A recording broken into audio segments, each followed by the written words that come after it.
Okay, so let's continue looking at some quadratic relations here. And back when you did your investigations at the start of this unit, you looked at a bunch of different equations, graphed them, and found their x and y intercepts and their vertex and their axis symmetry, all that kind of information. Now, you notice there are two different forms of a quadratic that could give you the same graph. There was a factored form and there was a standard form, and each form gave you different information about the graph. So first thing I'm going to look at here, I've got an equation here in what we called factored form, y equals x plus 5x minus 7. And before we get into what you can get from each type of form, let's talk about how we can actually move from one form to the other. So we're in factored form here. How could we actually put this into standard form if we wanted to? So something like this is x plus 5x minus 7 looks like something that we've expanded and simplified. So if we were to do that, let's try that over here using an array where you have x plus 5 and x minus 7. And again, just multiply through using the array. We're going to get x squared, 5x, minus 7x, and then minus 35. Okay, when we put all those together, we combine our x terms here, so we end up with x squared minus 2x minus 35. So these two equations are equivalent, and they should give you the exact same graphs. Let's just confirm that by looking at Desmos here. So here's x plus 5x minus 7, graph here in red. And right underneath I have x squared minus 2x minus 35. You can see that when I try and graph it, that I get the exact same graph.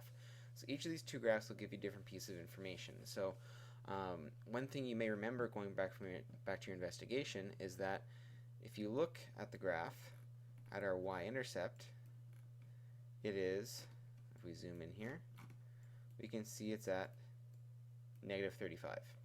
So looking at the two forms, which one of these two forms can you most easily see the y-intercept? Well, that would be standard form over here. It happens to be that constant value, the c value, if you will. So we can get the y-intercept right from there. The x-intercepts, if we look at our graph here, they're at negative 5 and positive 7. So which form does it look like those come from? Well, it happens to look like it comes from factored form, right? So if you look in the brackets here, we have x plus 5 and the x-intercept's at negative 5. You have a bracket of x minus 7 and the x-intercept's at positive 7. I'll talk about why that is very shortly. So let's going back to this graph here, we can get the x and y-intercepts of these both of these graphs. The x-intercepts is going to be at negative 5, 7. The y-intercept will be at negative 35. Okay, now let's talk about why you get these certain values from their respective forms. Why the y-intercept is easier to get from standard form. Why the x-intercepts can come from factored form. Let's talk about the y-intercept first. So one thing you might remember from looking at a graph, if you're looking at the y-intercept, your point is on the y-axis, so the x value at that point will always be 0. So if you take a look at your equation, you can sub in x equals 0 into the equation. And if we do that, you'll see what happens here very quickly. You have y equals 0 squared minus 2 times 0 minus 35. So you'll see pretty quickly that everything that has a 0 here just goes away, so you're just left with y equals 35. That's why that constant value in standard form happens to give you the y-intercept. So you get y equals negative 35 right there. Now if we didn't have standard form, we could still do the exact same thing over here. We could sub in x equals 0 into factored form for each of these x's. We get the exact same answer. So y would be equal to 0 plus 5 and 0 minus 7. So I'll get 5 times negative 7. So I get that negative 35 as well. So I can find the y-intercept no matter what form I'm in. It's just a little bit easier to see the answer from standard form because it's kind of staring at you in the face right there with the negative 35. Okay, so that takes care of how we can find the y-intercept. Let's talk about the x-intercepts now, because those ones are not readily obvious from looking at standard form, but we can get them from factored form. Now, when you're doing your investigation, you probably came up with the guess that, well, if I want the x-intercepts, I just take the opposite number of what the value is inside this graph. So if I have positive 5 here, my x-intercept's negative 5. If minus 7 here, my x-intercept's at positive 7. And it seems to work, right? If I take a look at a couple of examples here, not only does it work with this one, I can look at my graph, and let's say I take a look at y equals negative 3, x minus 4, x minus 6. Well, if I tried to use that exact same guess, I'd say I have x-intercepts at positive 4 and positive 6. If you look at your graph, that actually does happen to be true. So there's positive 4 and there's positive 6. So it seems like it works every single time. Let's take a look at this next example over here. And all of a sudden, I mean, our first guess would be that the x-intercepts would be at negative 1 and positive 4 based on what we've done previously. But if you look at this graph, you'll see that's not the case. We have an x-intercept at negative 0.5 and one at 1.333, which is exactly 4 over 3. So something doesn't seem to work here. So let's go back and take a look at why the x-intercepts work the way they do and how we can actually find them. So one thing you want to remember here is that if you're trying to find the x-intercepts, well, on the graph, the x-intercepts occur at the points where y equals 0. Okay, that's going to be true for any graph you see. When y equals 0, you have the x-intercepts. So with these equations over here, we're actually trying to find the values of x that make the entire y value, the entire equation, equal to 0. Okay, so if I take a look at my equation in factor form, I'll just write out again right here. So I have x plus 5 and x minus 7. So really what I have here is two factors that are multiplied together. I've got x plus 5 and x minus 7. Two things multiplied together. Now I'm trying to make the y value equal to 0. Well, if I have two things that multiply together to give me 0, the only way I can have two things that multiply to give me 0 is if one of these is equal to 0. So either, if I'm looking at this line up here, either a equals 0 or b equals 0. Only way you can multiply to get 0 is if one of these is equal to 0. So looking at our equation right down here, I'm trying to make one of these factors, one of these brackets, equal to 0. So I'm looking for the value of x that makes each of these brackets 0. So to calculate that, I take a look at that first bracket and say, okay, I need x plus 5 to be equal to 0. What x value makes that happen? Well, if I solve for x, I get x equals negative 5. Okay, I can do the same thing over here. I need some value of x that makes x minus 7 equal to 0. Well, solving for x there, adding 7 to both sides of the equation, I get x equals 7. So that's where we actually get our x-intercepts from. We can't just blindly necessarily take the opposite number of what's in here. There's a reason for that, right? If I take negative 5, put in the bracket here for x, I get negative 5 plus 5, which gives me 0. 0 times anything makes that whole equation 0. If I put x equals 7 into this bracket, I get a bracket of 0, a factor of 0, so it makes the entire equation 0. That's how I get my x-intercepts.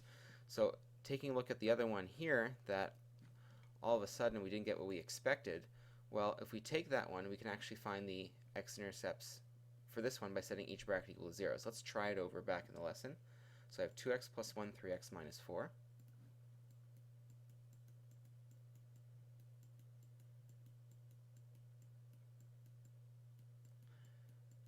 Okay, and I'm going to set each of these brackets equal to 0. So I'm going to wind up with 2x plus 1 having to be equal to 0. So if I solve for that, I get 2x is equal to negative 1. So x is equal to negative 1 over 2. Okay, that's my x-intercept. For this one, I have something similar. I have 3x minus 4 being equal to 0. So if I solve for that one, I get 3x equals 4. So x equals 4 over 3. So that will be how I'll find my x-intercepts every single time from factored form. Take each of my factors, each of my brackets, set them equal to 0, and then solve for x. Okay, so I get negative 1 over 2 and 4 over 3, which if I look at my graph, is what I have. Negative 0.5 is negative 1/2, and 4 over 3 is approximately 1.333. Okay, so now let's move on. And now what I want you to do for each of these quadratics, I want you to find the x-intercepts, the y-intercept, the axis symmetry, the vertex, and then we're going to make a little sketch of the graph to find all that information. Okay, so I'd like you to try and do first with each of these. Take the process we did in the last slide there to find the x-intercepts, try and find the y-intercept, and then try and find the rest of the information of the graph from there. So take a few minutes to give it a try, and then push play and you're ready to see them taken up. Okay, first thing I'm just going to show you just to make sure you're on the right track. So I want to find the x-intercepts. Now one thing I'll mention here, another word for x-intercepts that you'll see very often is the word zeros. So x-intercepts and zeros is a term we'll use interchangeably. They're called zeros because they're the values of x that make the entire equation or the y value equal to 0. So if you see that term, just know that means x-intercepts. So to find the x-intercepts, I set each of the brackets, each of the factors in here equal to 0. So x minus 2 is equal to 0. Solve for x, get x equals 2. Here I get 4 plus x equals 0. Solve for x, I get x equals negative 4. For the y-intercept, now we said on the last slide that's easier to see in standard form. So if you want to, you could expand everything out and simplify it using an array to get into standard form and get your y-intercept from there.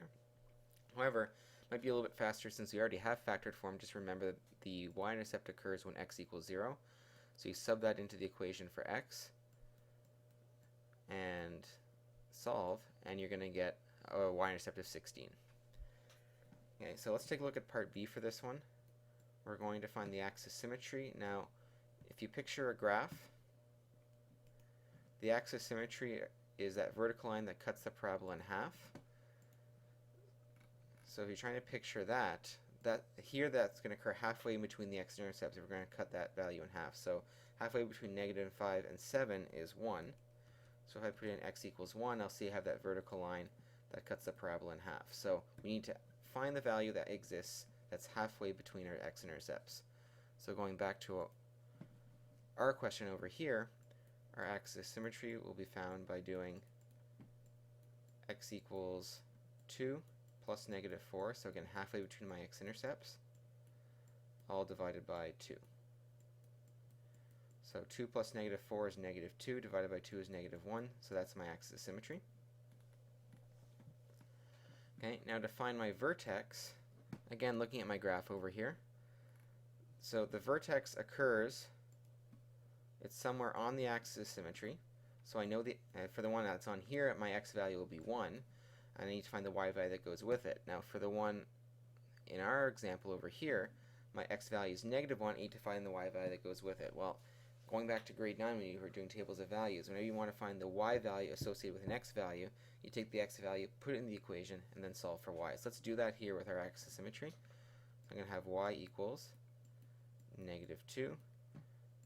I'm going to replace the x with -1, so I get -1 minus 2, and 4 plus -1. And again, I just subbed the x equals -1 into my original equation. So run through some algebra there. I'm going to get -2 times -3, and then +3. So that gives me 18. Okay, so this is my optimal value.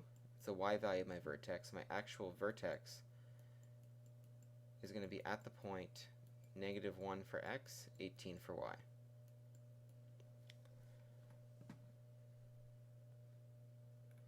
Okay, so last but not least, if I want to make my sketch here, I'm not looking for a very detailed graph here, I just want to show all the key features.